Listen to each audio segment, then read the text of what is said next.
Ya, Saudara, Komisi Pemberantasan Korupsi (KPK) kembali menjadi sorotan setelah banyaknya pegawai yang mundur dari lembaga anti rasuah ini. Sejak Januari hingga September tahun ini tercatat 37 pegawai mengundurkan diri dari KPK dan kebanyakan pegawai yang pamit dari KPK karena ingin mencari tantangan baru di tempat lain serta alasan keluarga. Ya, banyak kalangan menyebutkan bahwa alasan utama sebenarnya eksodus yang terjadi di KPK adalah akibat revisi Undang-Undang KPK serta pimpinan baru terpilih.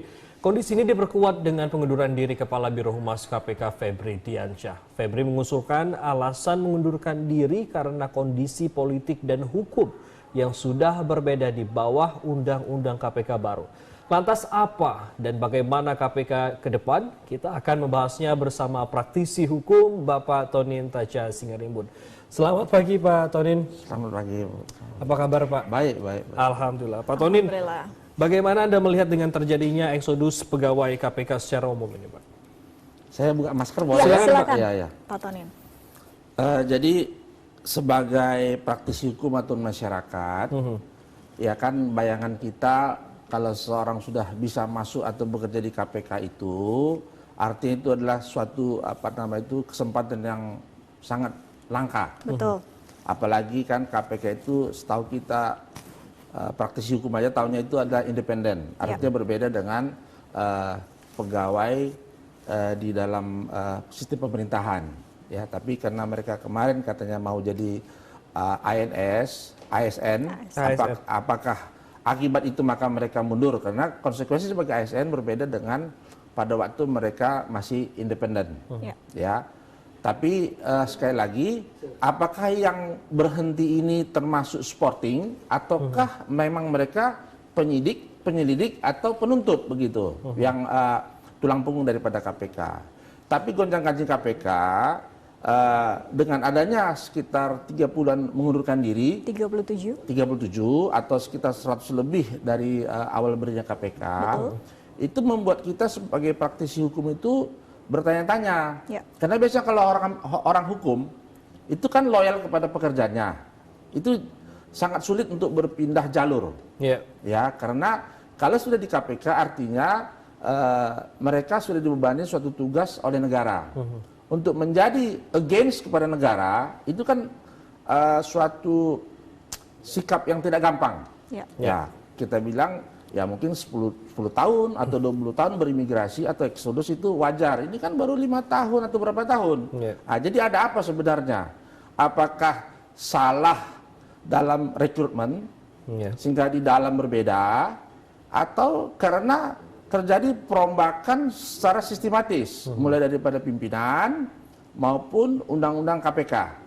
Tapi karena 37 dalam waktu yang singkat ini itu menjadi kita bertanya-tanya, ya tentu karena tidak cocok lagi environment atau sistem dalam pekerjaan dengan perubahan undang-undang. Karena dulu mungkin mereka pada waktu masuk punya idealis tertentu. Nah setelah di dalam sekarang kenapa berbeda? Ya daripada mengganggu dia punya kenyamanan, ya lebih bagus eksodus mungkin. Baik, Pak, tadi kalau kita ketahui bahwa juru bicara KPK juga Febri Diansyah mengundurkan diri. Apakah ini ada kaitannya dengan pegawai yang mengundurkan diri karena juru bicara KPK Bapak Febri Diansyah juga mengundurkan diri nih, Pak? Iya, kan kalau juru bicara KPK itu hanya satu di dunia ini, tidak ada dua.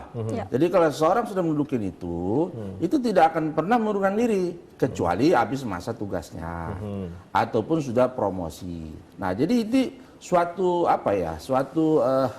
tanda tanya kepada kita, kenapa seorang juru bicara bisa mengundurkan diri. Nah hanya saja juru bicaranya kan tidak memberikan alasan yang layak kepada publik. Padahal beliau itu sudah jadi pejabat publik, jadi hak publik.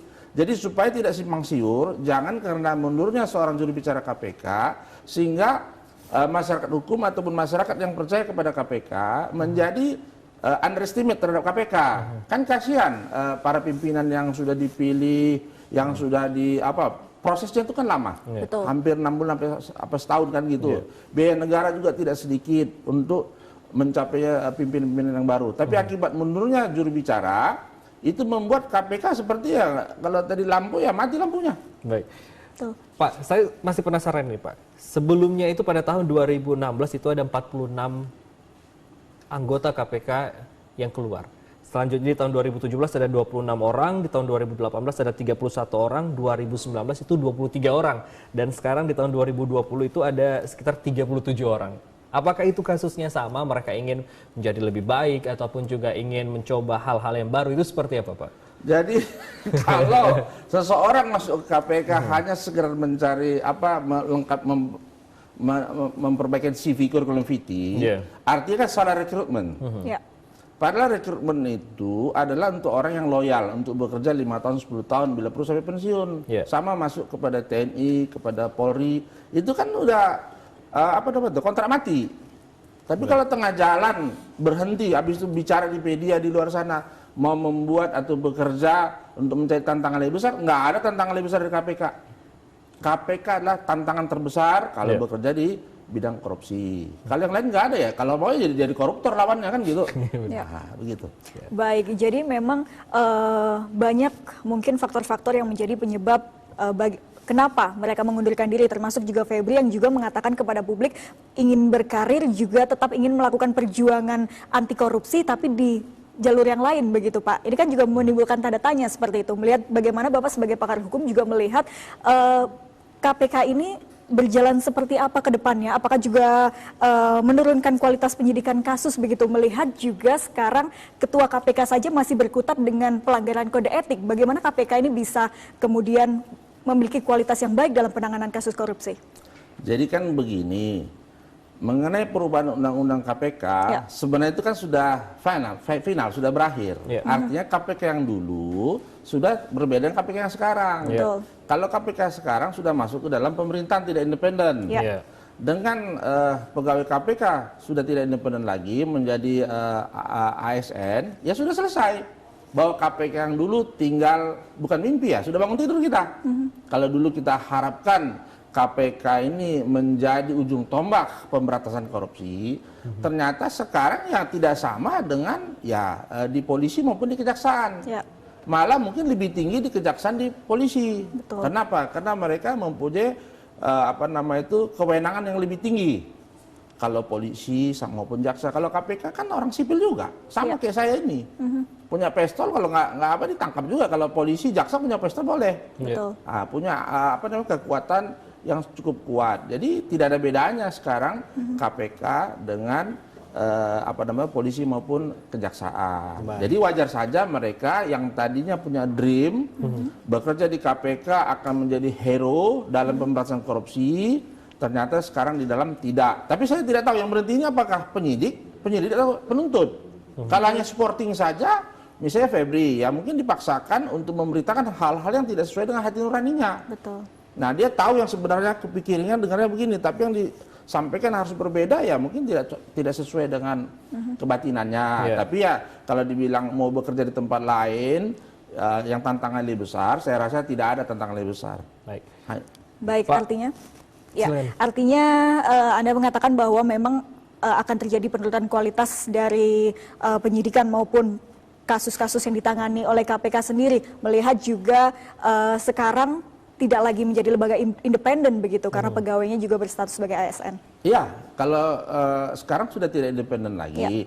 Tapi jangan langsung diasumsikan tidak independen itu bisa campur tangan, misalnya dengan memo, dengan disposisi, tidak. Tapi tidak seperti dulu lagi. Kalau dulu kan boleh menyadap, boleh tangkap dulu. Kan kalau sekarang sudah hati-hati. Kenapa? Karena tidak seperti dulu, jadi tidak ada kewajiban mungkin dari polisi seperti dulu kan. Kalau dulu mereka tangkap, sikat, selesai. Kalau sekarang kemarin mau tangkap aja nggak bisa tangkap. Ya kan banyak kejadian kan begitu. Malah orangnya lari, habis itu tidak bisa dapat. Karena tidak dibantu, tidak didukung oleh yang dulu mempunyai kewajiban mendukung. Seperti itu. Baik, berarti kita hingga saat ini harus mengikuti peraturan ataupun juga yang sudah ditetapkan oleh dari atasan seperti itu, baru bisa melakukan penyadapan dan kegiatan lainnya Pak ya. Kalau dulu itu kan yang kita tahu pimpinannya tidak tahu bahwa itu bawahannya. Ya, ketemu di lapangan gitu di luar itu, ya mereka saling tidak tahu mau ngapain di situ walaupun sama-sama di sana. Karena dulu memang seperti itu doktrinnya. Kalau sekarang ya kalau nggak ada surat ya nggak bisa. Kalau anak buahnya kecepatan melakukan tindakan, ya nanti kena kode etik lagi. Jadi semua ya hati-hati kan begitu. Baik, namun juga banyak berbagai pihak ini menyatakan bahwa eksodus yang terjadi dengan pegawai KPK yang kemudian banyak keluar dari pegawai ini hal yang biasa begitu Pak. Beberapa anggota DPR RI juga menyatakan bahkan pihak KPK pun menyatakan ini hal biasa. Bagaimana tanggapan Anda? Ya kalau anggota DPR, tapi yang negatif lah kita bilang ya, tapi jangan nanti jadi dimarahin lagi saya. Ya kalau orang sih kepingin KPK bubar sebetulnya. Oke. Kalau 34 terlampau sedikit, kalau bisa ratusan keluar katanya kan supaya segera selesai. Padahal kalau kita yang tidak suka ada korupsi di negara ini, kalau bisa ya KPK diperkuat lah. Betul. Kalau memang undang-undangnya tidak efektif ya direview kembali. Kan begitu, harusnya DPR yang menilai itu. Kalau masyarakat di jalan sana sudah banyak meminta untuk dikembalikan kepada posisi yang semula. Karena kenapa? Kalau kita lari kepada rasa nyaman di masyarakat, kalau dulu kan masyarakat melihat seorang pejabat yang istilahnya sudah miring-miring lah kan gitu, ya berdoa semoga KPK kenakan. Kalau sekarang berdoanya kemana gitu loh? Siapa lagi yang diharapkan gitu? Jadi kita sebenarnya sebagai praktisi hukum mengharapkan KPK bisa kembali seperti KPK yang dulu. Kan seperti itu. Pak Tonin, Anda selaku praktisi hukum, apakah undang-undang KPK yang sudah dibuat saat ini, apakah sudah tepat semuanya? Apa ada perlu perbaikan atau seperti apa? Ya, kalau melihat 30-an berhenti, akibat undang-undang, berarti kan undang-undangnya harus diperbaikin. Kan begitu. Kenapa? Jadi dengan berubahnya undang-undang, harusnya sarana dan prasarana juga berubah juga. Ini kan tidak, gedungnya masih sama. Nama-nama jabatannya masih sama. Kalau undang-undangnya sudah berubah. Jadi kan agak aneh, tidak sinkron antara sarana dan prasarana. Nah, jadi antara jiwanya dengan rohnya tidak seimbang kalau sekarang. Jadi ya dikembalikan saja lebih gampang daripada harus di restruktur secara total mengikuti undang-undang. Mending undang-undangnya dirubah sesuaikan dengan sarana prasarana yang ada sekarang gitu. Itu saya lihat kan. Ya, baik. Dan juga menurut Pak Tonin sendiri, ini poin-poin apa saja Pak yang kemudian dari Undang-Undang KPK menjadi revisi Undang-Undang KPK yang dinilai ini sangat riskan sekali begitu? Jadi gini, kalau dulu orang-orang tua seperti saya punya anak lulus sekolah hukum, kepingin anak saya masuk KPK. Kalau sekarang udah nggak lagi, lebih bagus ya masuk TNI, masuk polisi. Baik. Tidak kepingin lagi kan begitu. Nah, jadi kalau harus direvisi ya kembalikan seperti yang kemarin, nggak ada sulitnya, tinggal kembalikan saja. Kembalikan saja. Iya, kembalikan saja seperti dulu. Negara ini akan makmur dan jaya pasti. Pak Tonin, jika KPK itu nantinya berstatus sebagai ASN, seperti itu Pak. Pegawai KPK memiliki jenjang karir yang lebih jelas dan juga bisa dirotasi ke kementerian lain sehingga mendapatkan pengalaman baru dan sehingga juga dapat menyebabkan semangat anti korupsi ke lembaga lain. Seperti apa tanggapan Anda, Pak? Jadi itu namanya ditarik-tarik namanya itu. Jadi kalau sudah berkarir di KPK ya sampai selesai di KPK teruslah. Jangan berharap habis itu jadi jabatan politis atau jabatan teknis departemen atau tempat lain, kan begitu. Karena korupsi itu setiap hari dia bertumbuh berkembang seperti COVID tuh. Dia berkembang dia, pola-pola korupsinya, cara-caranya. Jadi fokus aja di sana lah. Jangan berharap nanti mau pindah kemana-mana. Kalau sudah pensiun, kalau dipakai oleh negara lagi ya silahkan gitu. Jadi kembali lagi, kalau undang-undangnya bisa dikembalikan ataupun diperkuat yang sekarang, kan undang-undang biasa nanti diuji materi di MK sehingga ditambahkan ataupun diperbarui, itu kan tidak sulit sebenarnya.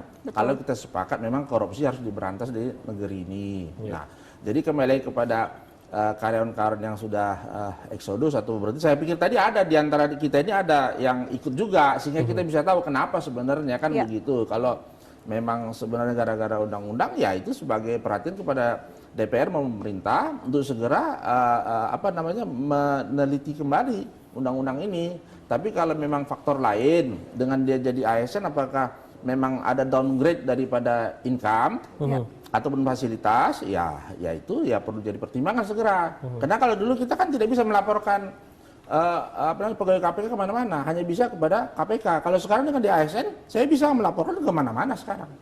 Baik, tapi melihat juga dengan revisi Undang-Undang KPK, kita flashback sedikit Pak, di tahun lalu bahkan ini menimbulkan kontroversi, demo, bahkan ribuan orang, puluhan ribu ini demo menentang poin-poin revisi Undang-Undang KPK ini. Namun tadi Pak Tony juga mengatakan sebetulnya tidak sulit untuk mengembalikan undang-undang yang sudah direvisi ini kembali ke semula. Tapi melihat kontroversi yang ada, kemudian poin-poin tetap berjalan. Nah ini seperti apa? Apakah memang sesulit itu Pak? Ya memang belum pernah ada secaranya undang-undang kembali, kecuali Undang-Undang 45. Ya kan Undang-Undang 45 ke Undang-Undang 950 nanti kembali. Kalau undang-undang belum ada. Ya kalau memang hak-haknya yang ada dicabut, ya dikembalikan. Undang-undang sekarang memang lebih bagus daripada, lebih baik dari yang pada kemarin, artinya lebih lengkap lah dia kan gitu. Kalau panca indera tadi ya 5 inderanya, hanya saja ada yang diperkecil. Nah yang diperkecil tadi kembali diperbesar, sudah gampang sebetulnya. Kalau memang maunya seperti itu, artinya dia mempunyai imun, artinya mau tangkap ya boleh tangkap. Mau sadap ya silakan sadap. Tidak harus melalui persetujuan Dewan Pengawas kalau begitu ya Pak? persetujuan bukan sadap namanya. Betul, Kan gitu, nah seperti itu. Kan gitu. Pak Tonin, ini spekulasi itu masyarakat itu sangat besar saat ini Pak, terkait dengan KPK, apalagi juga ada kasus terbaru dengan kasus-kasus terbaru dari KPK lah itu. Bagaimana cara meyakinkan masyarakat bahwa KPK hingga saat ini masih benar-benar dapat bekerja dengan baik dan juga tidak ada spekulasi-spekulasi yang dianggap merugikan masyarakat di luar sana Pak? Jadi begini, juru bicara itu menentukan untuk KPK, karena kalau juru bicaranya kuat, berarti memberikan pemahaman kepada masyarakat bahwa KPK ini memang ya bekerja. Dengan tidak ada juru bicara, tumpulan juru bicara ya berarti tidak ada yang bekerja kan begitu. Baik. Terus? Ya. Nah, jadi dengan kan jadi dari Mas Budi ke Febri dengan yang sekarang misalnya, itu kan kita bisa melihat downgrade daripada kualitas. Nah, karena tidaklah mungkin seorang pengganti bisa menyamakan kemampuannya dengan yang sebelumnya, itu perlu waktu, perlu setahun 2 tahun. Jadi kalau bisa seorang juru bicara itu ya ada asisten juru bicaranya juga lah. Jadi pada saat dia habis masa tugasnya, penggantinya langsung bisa masuk di posisi juga. Kalau ini kan kita juga berat mendengarnya, cara bicara, cara penyampaiannya. Nah, jadi dengan juru bicaranya dilumpuhkan, sehingga kita tidak tahu lagi apa kegiatan KPK. Paling kita mau tahu KPK itu aktivitasnya apa yang dilakukan, tentu dari juru bicara.